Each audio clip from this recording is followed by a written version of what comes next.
c'est super intéressant. Alors, en fait, la liaison est tout à fait peut-être bienvenue, c'est parce que on a montré un peu le cheminement de Greenaway, du travail de sa peinture jusqu'à aujourd'hui, les expériences qu'il fait en vidging, en temps direct. Moi, ce qui m'avait intéressé dans cette intervention, puisqu'il est question des expériences artistiques, c'est de parler aussi de la relation du temps, puisqu'on a parlé beaucoup du rapport à l'espace, la manière dont il travaillait l'espace, l'écran, enfin, etc. Mais Greenaway, c'est aussi un cinéaste, donc il y a toute une réflexion sur la temporalité du récit. Et ça me paraissait tout à fait pertinent par rapport au cheminement qu'il a eu, et pertinent par rapport à l'histoire qui est celle de sa génération, si je peux dire, c'est-à-dire des gens qui arrivent aujourd'hui avec la culture numérique. Greenaway a aussi cette particularité, c'est qu'en dehors d'un travail purement plastique, je pense que c'est aussi ce qu'on appelle un penseur en images. Et donc, toute cette réflexion sur cette archéologie de l'image, sur ces superpositions, cette épaisseur, qui n'est pas une perspective au sens métaphysique du terme, mais justement qui travaille des couches d'histoire, parce que l'histoire, c'est très important pour lui, c'est aussi une réflexion que nous avons avec lui dans la manière dont il va construire l'histoire dans ses films. Et c'était un moment aussi très très important, lui venant de la peinture, de considérer que le cinéma avait besoin aussi d'être un cinéma plastique, c'est-à-dire s'émanciper du théâtre ou de la littérature et de trouver ses propres codes. Et c'est en ce sens que Greenaway, il est apparu un peu comme un extraterrestre à un moment donné, avec ses modes de récit, des modes de récit qui étaient construits sur des nombres, construits sur des lettres ou construits sur des couleurs. Alors des nombres, par exemple, c'était le nombre 92, puisque pour lui, c'était en référence à l'uranium, la bombe atomique, qui était un chiffre symbolique aussi par rapport à son histoire. Mais il faut dire aussi, puisqu'on parlait d'histoire, c'est qu'il y a tout un contexte dans lequel Greenaway puise. Il ne puise pas uniquement dans l'art, dans les arts plastiques. C'est quelqu'un qui, justement, en tant que créateur, et comme je disais tout à l'heure, je pense que c'est quelqu'un qui a une pensée du numérique, même déjà à l'origine par rapport à ce que nous vivons aujourd'hui, c'est-à-dire cette hybridation. Et d'autre part, cette hybridation des médiums, puisque c'est quelqu'un qui s'est beaucoup qui a pris des références à la musique, que l'on pense je sais pas, à Satie, à Steve Reich, à John Cage. Pour lui, ça a été aussi des modèles pour trouver des formes de récit, et donc de manière de déstructurer, de couper, de fragmenter, comme il faisait les fragmentations dans l'espace, mais aussi dans la répétition, c'est-à-dire que la superposition, c'est quelque chose aussi qui vient de la musique, dans le côté répétitif des œuvres de John Cage. Par ailleurs, cette manière de découper aussi l'espace, à l'époque, il y avait aussi les expériences du land art qu'il ne faut pas oublier. L'autre chose par rapport à cette idée donc de penser à former d'autres récits, il y avait cette histoire aussi du contexte historique dans lequel son travail s'est élaboré, c'est-à-dire c'est quelqu'un qui est arrivé juste au moment des thèses de Lyotard, la fin des grands récits, donc la fragmentation aussi de l'histoire. Et on sait que par exemple pour Greenaway, dans de nombreuses de ses œuvres, cette archéologie dont on parlait tout à l'heure dans l'image, c'est une référence non seulement à l'histoire de la peinture, mais des références à l'histoire, c'est aussi des références à la littérature, et justement tout ça forme des allégories pour que à la fois le spectateur que nous sommes aille chercher des indices pour construire sa propre histoire. C'est en ce sens que nous sommes déjà dans ses premiers films, dans une pensée du numérique comme aujourd'hui, avec l'hybridation, l'interactivité, les choses que l'on retrouve dans les dispositifs de la culture numérique, je dirais, et pas simplement du support numérique, que c'est plus une pensée numérique. Alors, moi, je suis aussi ici ce soir parce que je suis l'éditeur de Greenaway. Je travaille avec lui depuis plus de 15 ans, donc j'ai publié énormément de ses textes. Et il faut savoir que, justement, puisqu'on parle toujours de son travail pictural, que c'est, d'une certaine manière, le fait de négliger une partie de cette strate de son travail qu'est l'écrit, par exemple, c'est aussi passer à côté de son œuvre, parce qu'il y a cette interaction, ces épaisseurs qui pour lui font sens. Tout à l'heure, Fabien parlait du passage d'un écran visible, si on peut dire, à cette fragmentation qui suppose donc un spectateur actif qui se met à lire l'écran, donc qui retrouve cette action du spectateur qui lit donc ces textes. C'est-à-dire qu'il y a un rapport très actif, un spectateur, comme on dit, qui est demandé dans son œuvre. Alors, comme là, moi, j'avais des matériaux autres à vous proposer, j'avais pensé lire quelques petits textes, qui étaient aussi une manière d'apporter d'autres images qui lui importent, c'est-à-dire que ce qu'il va écrire, c'est pour demander au spectateur qu'il fabrique ses propres images mentales. Donc, je pensais venir là avec ses propres images et vous donner quelques éléments qui est là du rapport à ces textes. Alors là, en l'occurrence, c'est ce livre, Papers, qui est un livre qui a été fait sur ses peintures et ses dessins. C'est un livre que j'ai publié tout à fait au début de ma collaboration avec lui. Parce que ça rendait compte du processus de son travail. C'est-à-dire c'est quelqu'un qui commence à faire des dessins ou peintures, qui ensuite écrit, et ensuite ça devient un film. Et après il se remet à écrire. Ou alors il fait une exposition. Enfin, voilà. Donc c'est un processus qui ne s'arrête pas en fait.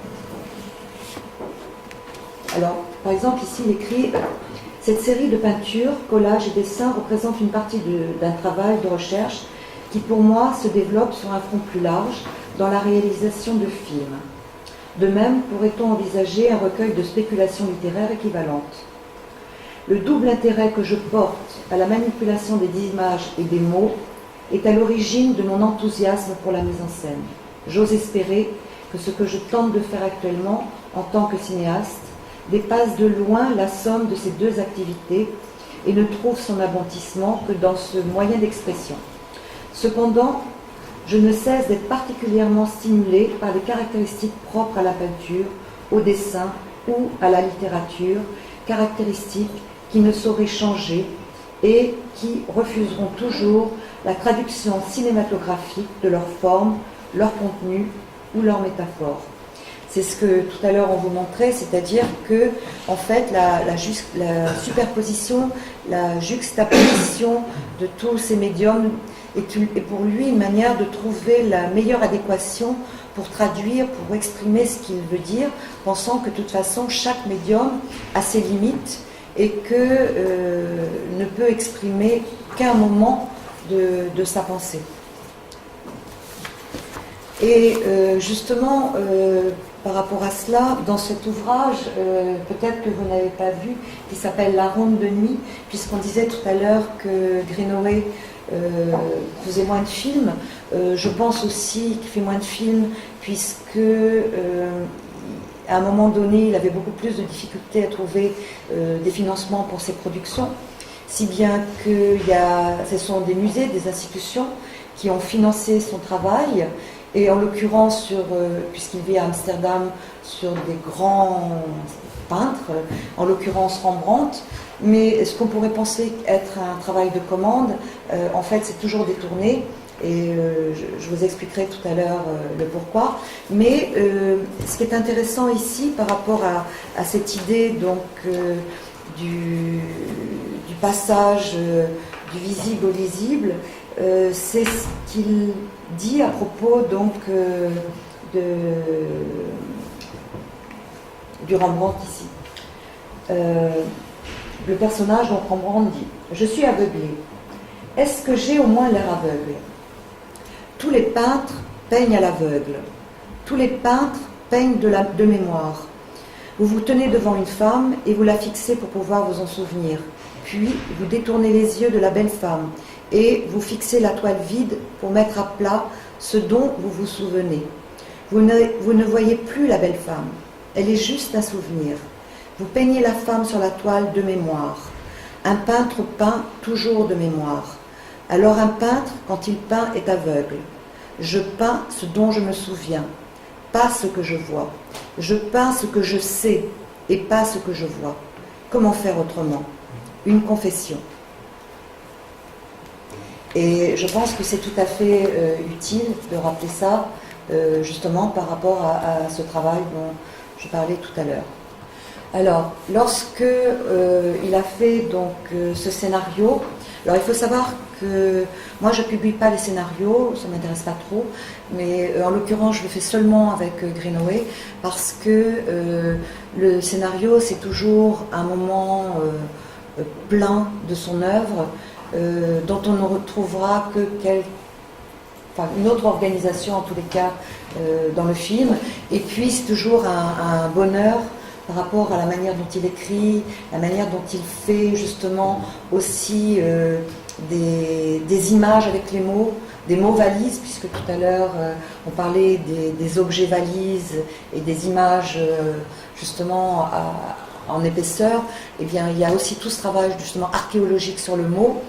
Et en l'occurrence donc ici, le souci, c'est que donc il faisait ça pour pouvoir avoir les aides nécessaires pour pouvoir finir ce film. Et donc il n'avait pas tourné, il n'avait pas d'image. Et donc c'était un peu dommage quand même de préparer un scénario sans image.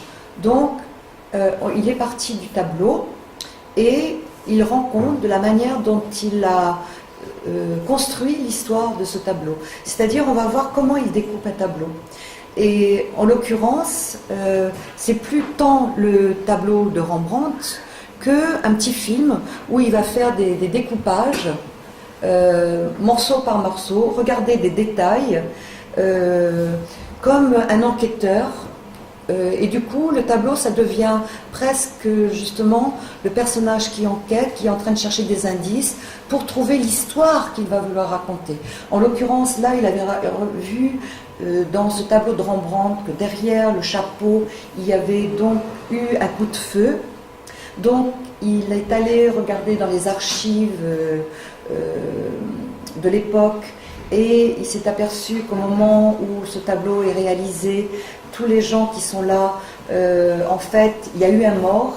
Donc il a fait une propre enquête qui est en dehors du tableau, c'est-à-dire que l'histoire du tableau, elle va se dérouler pour lui dans la manière de nourrir son histoire avec des vraies archives. Et après, bien sûr, son regard un petit peu décalé. Donc il y a des personnages à qui il donne des fonctions. Là, justement, il y a des personnages qui sont ici, donc qui pour lui arrivent du marché, qui ont été pris pour remplacer un des personnages qui était absent pendant que le peintre faisait le tableau. Et puis des petits détails, justement, des salades, enfin bon, des choses un peu anachroniques.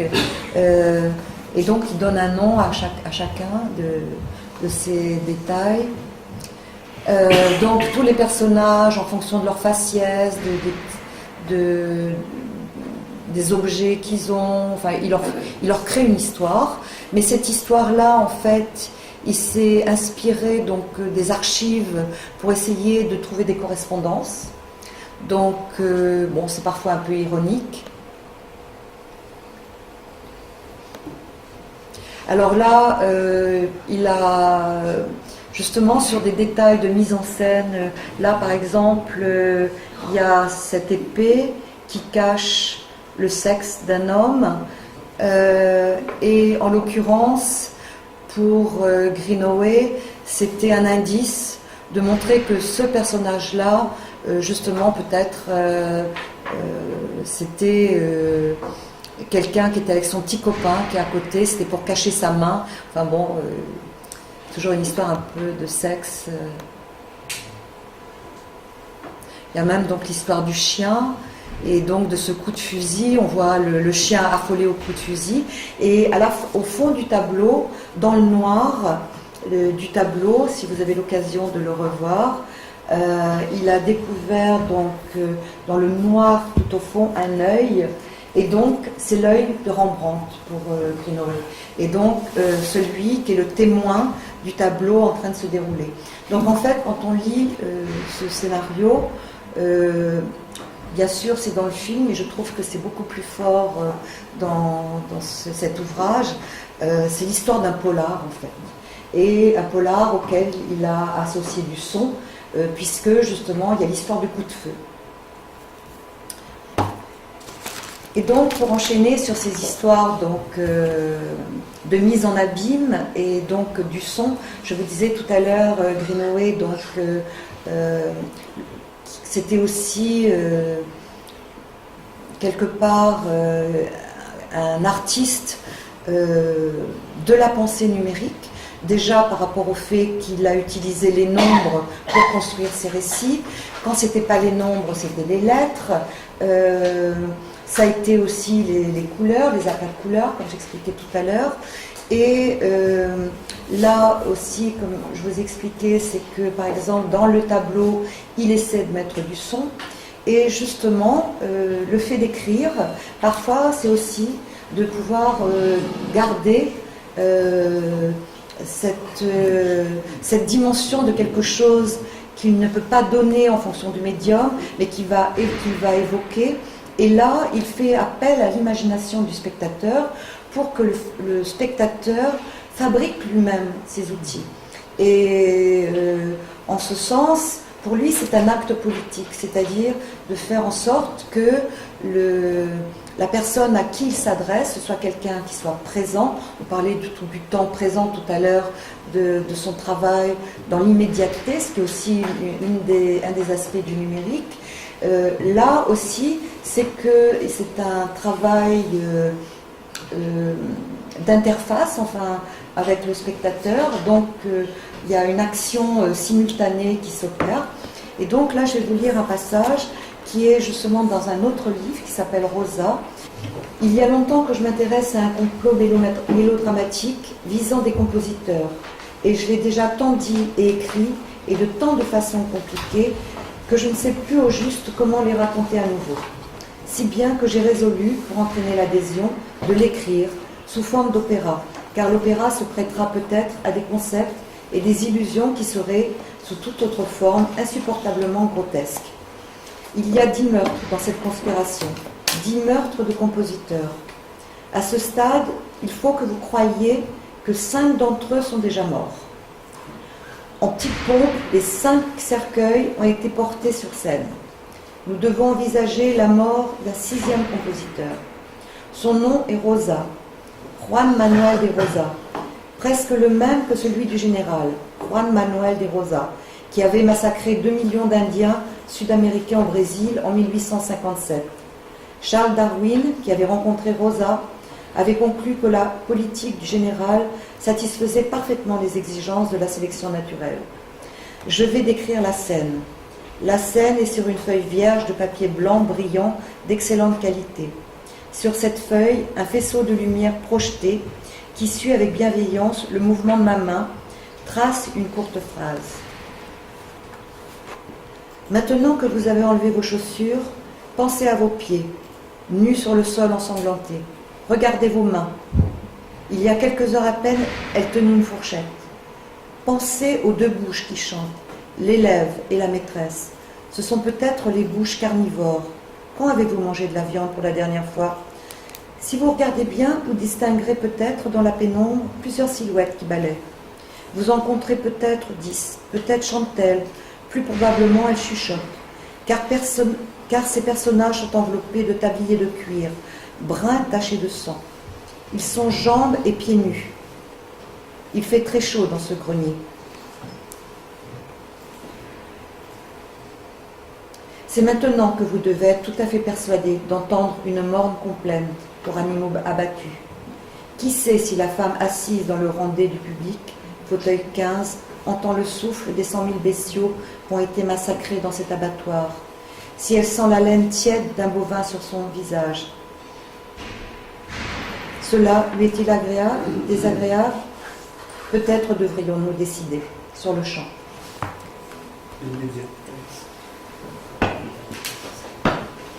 Alors bon, j'aurais d'autres exemples, mais effectivement, peut-être que vous avez compris un peu le procédé de superposition, d'hybridation, de temporalité mixte. Je parlais tout à l'heure justement d'interaction entre le spectateur qui est là présent dans l'immédiateté, mais aussi il y a cette filiation avec le passé, cette histoire comme archéologie de la mémoire, et cette histoire mémorielle qui parfois s'efface, mais en même temps sur lequel il y a des traces. Et d'autre part, cette mémoire, Greenaway dit, et peut-être on conclura là-dessus, c'est que l'histoire au fond, justement peut-être avec cette déconstruction après les grands récits, c'est que au fond l'histoire ce n'est qu'une affaire d'historien, et donc on ramène là la question du point de vue, et donc de reconstruire la capacité de reconstruire des histoires, mais justement en prenant des références, et donc peut-être de recréer, de recomposer à chaque fois cette mémoire avec justement des temps plus contemporains. Et donc à chaque fois être dans son temps, qui est aujourd'hui pour lui le temps du numérique. Eh bien, merci. Il y a des questions sur les deux interventions, d'ailleurs celle de Fabien aussi. Il me semblait plus, d'ailleurs, effectivement, qu'on cherchait sur comment, ça m'a beaucoup éclairé, comment Greenaway était prédisposé à utiliser des systèmes infographiques.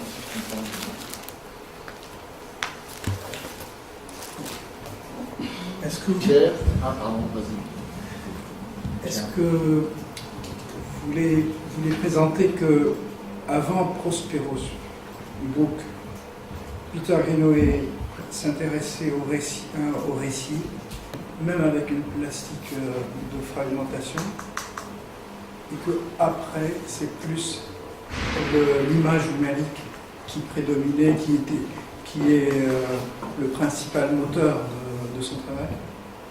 Je pense qu'il y a, dans le travail de Greenaway, dès le départ, il y a des préoccupations.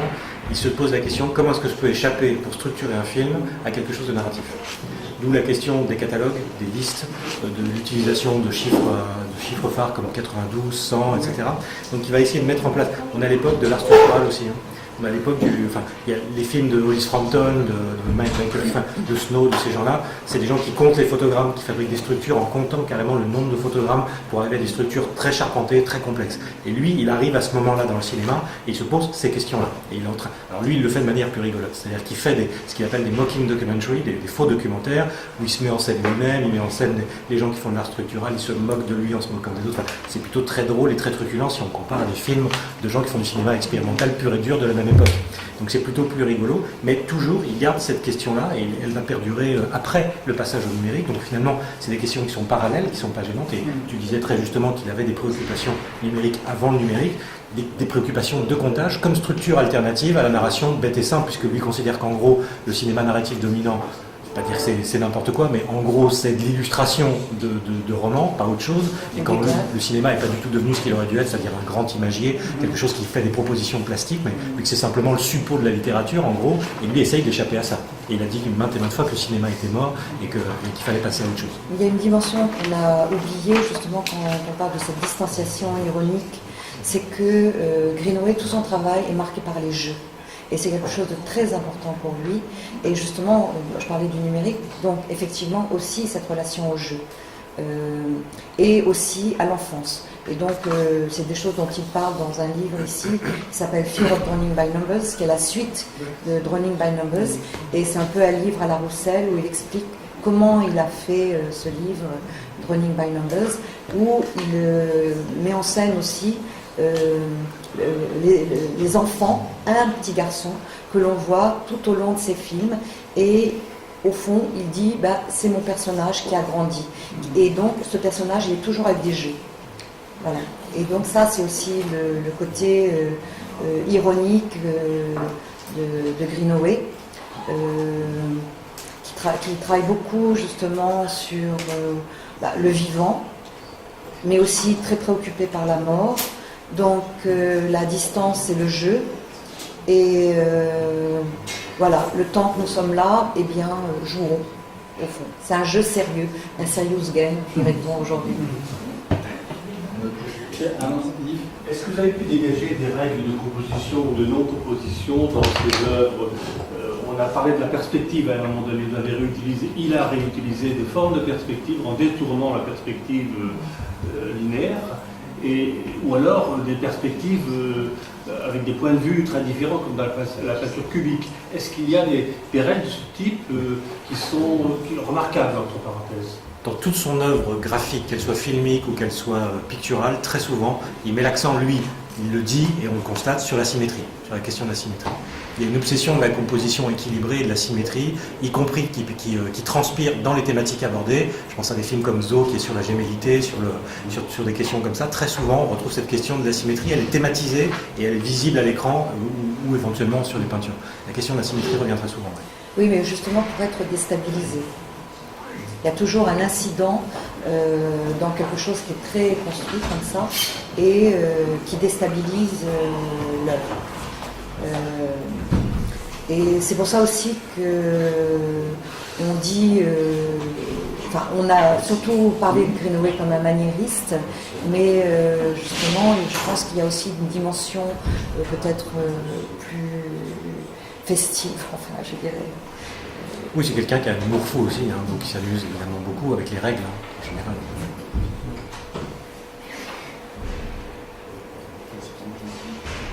Bon, ben, merci beaucoup.